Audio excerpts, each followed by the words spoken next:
damai puja dalam hidup kami Tuhan. Engkau yang kami sembah sebagai Raja dalam hidup kami. Biarlah setiap hari sembah dan puji kami panjatkan hanya buat Engkau Allah yang luar biasa Tuhan. Terima kasih Bapa, terima kasih buat hari ini, buat hidup kami, buat semuanya yang sudah Engkau berikan buat kami.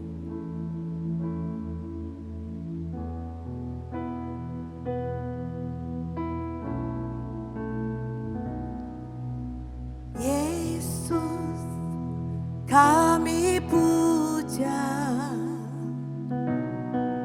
kami sembah sebagai Raja, berdiri di tengah kami, ditinggikan dan dipuji. Yesus, kami puja, kami sembah sebagai Raja, berdiri di tengah kami, ditinggikan dan dipuji. Sembah dan puji nuhi tatamu, sembah dan puji nuhi tatamu, sembah dan puji nuhi tatamu. Yesus Tuhan adalah Raja. Kau kami sembah sebagai Raja dalam hidup kami Tuhan. Terima kasih Tuhan buat keberadaan-Mu dalam hidup kami. Yesus, kami puja, kami sembah sebagai Raja, berdiri di tengah kami, ditinggikan dan dipuji. Sembah dan puji nuhi tatamu, sembah dan puji nuhi tatamu, sembah dan puji nuhi tatamu. Yesus Tuhan adalah Raja. Sembah dan puji nuhi tatamu, sembah dan puji nuhi tatamu, sembah dan puji nuhi tatamu. Yesus Tuhan adalah Raja. Yesus Tuhan adalah Raja. Yesus Tuhan adalah Raja. Terima kasih buat Raja segala Raja yang ada dalam kehidupan kami Tuhan.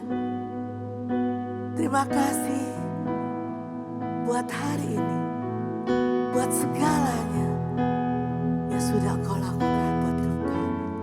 Terima kasih Bapa. Terima kasih.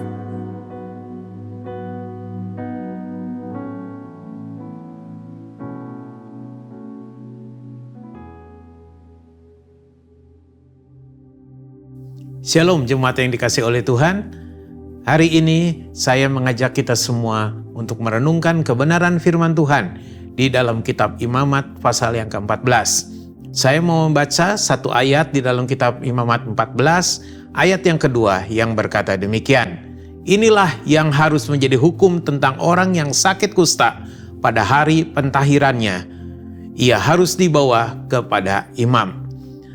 Imamat 14 ini adalah lanjutan daripada Imamat pasal yang ke-13 mengenai penyakit kusta. Penyakit kusta pada saat itu adalah penyakit yang paling ditakuti oleh banyak orang.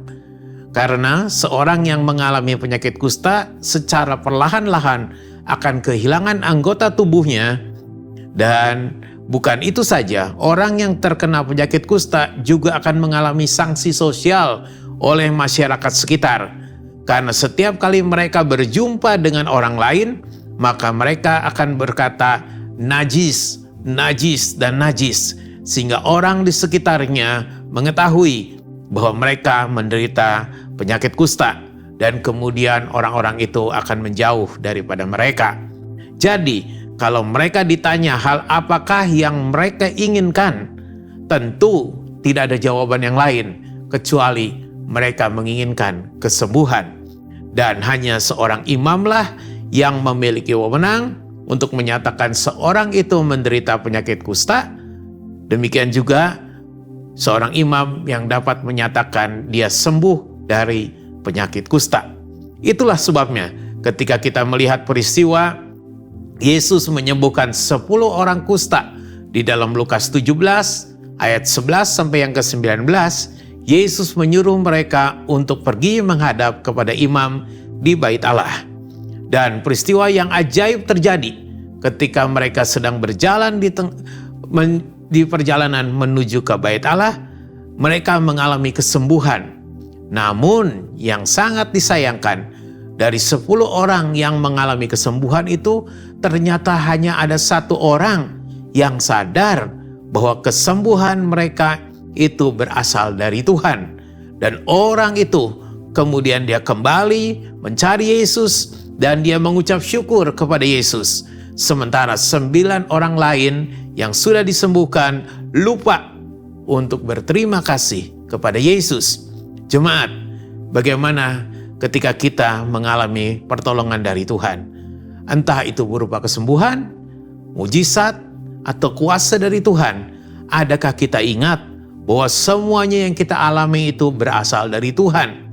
Dan kemudian kita mengucap syukur kepadanya. Ingatlah bahwa Tuhan itu adalah sumber berkat kita. Dan sedangkan kita hanyalah pengelola dari semua berkat yang Tuhan percayakan kepada kita. Mari senantiasa kita selalu mau mengucap syukur kepada Tuhan untuk segala berkat yang Tuhan sudah limpahkan dalam hidup kita. Tuhan memberkati kita semua. Amin. Mari kita berdoa.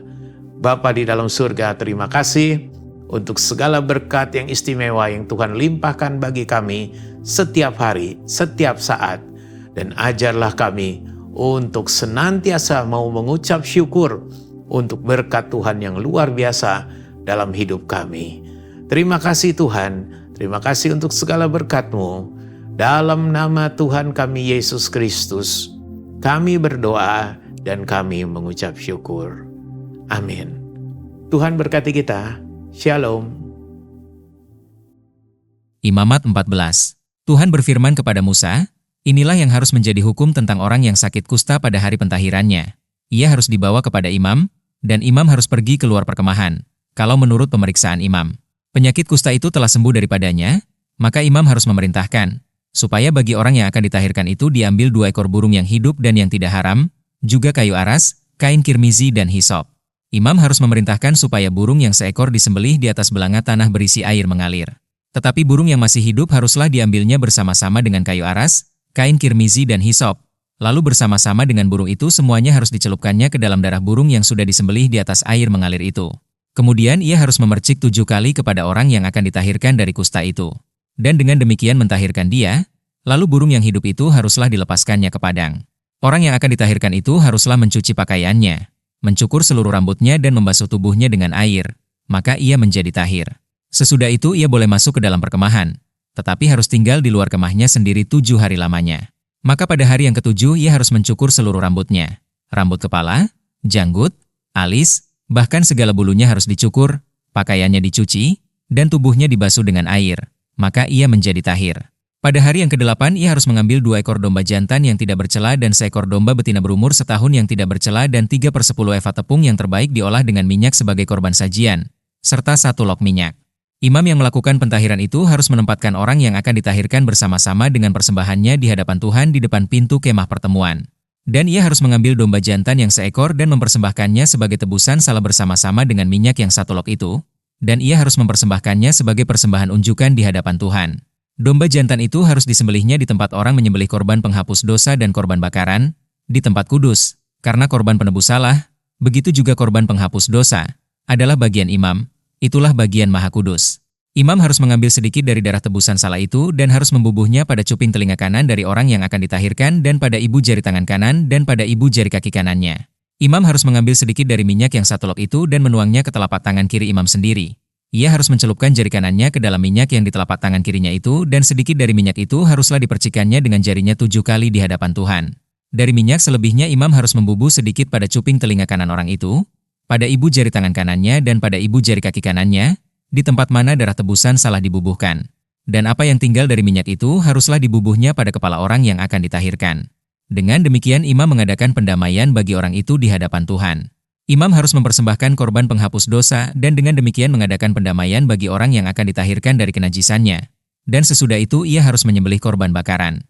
Kemudian imam harus mempersembahkan korban bakaran dan korban sajian di atas mezbah. Dengan demikian imam mengadakan pendamaian bagi orang itu, maka ia menjadi tahir. Tetapi jikalau orang itu miskin dan tidak mampu, ia harus mengambil domba jantan seekor saja sebagai tebusan salah untuk persembahan unjukan, supaya diadakan pendamaian bagi orang itu, juga 1/10 eva tepung yang terbaik diolah dengan minyak untuk korban sajian, dan 1 log minyak.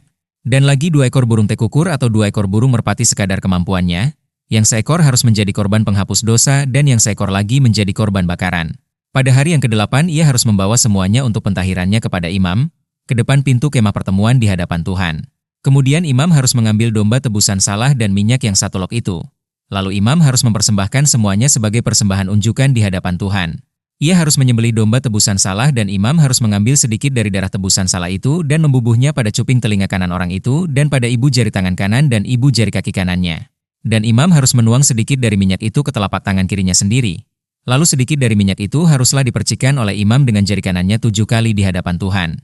Kemudian imam harus membubuh sedikit dari minyak itu pada cuping telinga kanan dari orang yang akan ditahirkan, pada ibu jari tangan kanannya dan pada ibu jari kaki kanannya, di tempat mana dibubuhi darah tebusan salah itu. Dan minyak selebihnya haruslah dibubuhnya pada kepala orang yang akan ditahirkan, supaya diadakan pendamaian bagi orang itu di hadapan Tuhan. Lalu ia harus mempersembahkan seekor dari kedua burung tekukur atau anak burung merpati, yang dibawa orang itu sekadar kemampuannya, yang seekor sebagai korban penghapus dosa, dan yang seekor lagi sebagai korban bakaran, di samping korban sajian. Dengan demikian imam mengadakan pendamaian bagi orang yang akan ditahirkan di hadapan Tuhan. Itulah hukum tentang pentahiran seorang yang kena kusta yang tidak mampu.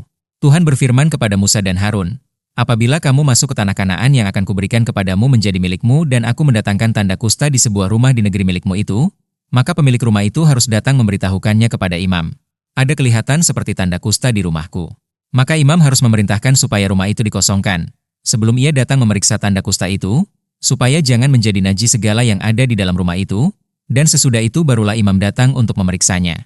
Kalau menurut pemeriksaannya tanda pada dinding rumah itu merupakan lekuk-lekuk yang kehijau-hijauan atau kemerah-merahan warnanya, yang kelihatan lebih dalam dari permukaan dinding itu, imam harus keluar dari rumah itu, lalu berdiri di depan pintu rumah, dan menutup rumah itu 7 hari lamanya. Pada hari yang ke-7 imam harus datang kembali. Kalau menurut pemeriksaannya tanda kusta itu meluas pada dinding rumah, maka imam harus memerintahkan supaya orang mengungkit batu-batu yang kena tanda itu dan membuangnya keluar kota ke suatu tempat yang najis. Dan ia harus mengikis rumah itu sebelah dalam berkeliling. Dan kikisan lepa itu haruslah ditumpahkan keluar kota ke suatu tempat yang najis. Dan orang harus mengambil batu-batu lain, lalu memasangnya sebagai pengganti batu-batu tadi, dan harus mengambil lepa lain dan melepa rumah itu. Tetapi jikalau tanda itu timbul lagi di dalam rumah itu, sesudah batu-batunya diungkit dan sesudah rumah itu dikikis, bahkan sesudah dilepa lagi, dan kalau imam datang dan menurut pemeriksaannya tanda itu meluas di dalam rumah, maka kusta ganaslah yang di dalam rumah itu, dan rumah itu najis. Rumah itu haruslah dirombak, yakni batunya, kayunya dan segala lepa rumah itu, lalu dibawa semuanya keluar kota ke suatu tempat yang najis. Dan orang yang masuk ke dalam rumah itu selama rumah itu ditutup, menjadi najis sampai matahari terbenam. Dan orang yang tidur di dalam rumah itu haruslah mencuci pakaiannya. Demikian juga orang yang makan di dalam rumah itu haruslah mencuci pakaiannya. Tetapi jikalau imam datang dan menurut pemeriksaannya tanda itu tidak meluas di dalam rumah itu, sesudah dilepa, maka imam harus menyatakan rumah itu tahir, karena tanda itu telah hilang. Kemudian, untuk menyucikan rumah itu, haruslah ia mengambil 2 ekor burung, kayu aras, kain kirmizi dan hisop. Burung yang seekor haruslah disembelihnya di atas belanga tanah berisi air mengalir. Lalu ia harus mengambil kayu aras dan hisop, kain kirmizi dan burung yang masih hidup itu, dan mencelupkan semuanya ke dalam darah burung yang sudah disembelih dan ke dalam air mengalir itu. Kemudian ia harus memercik kepada rumah itu 7 kali.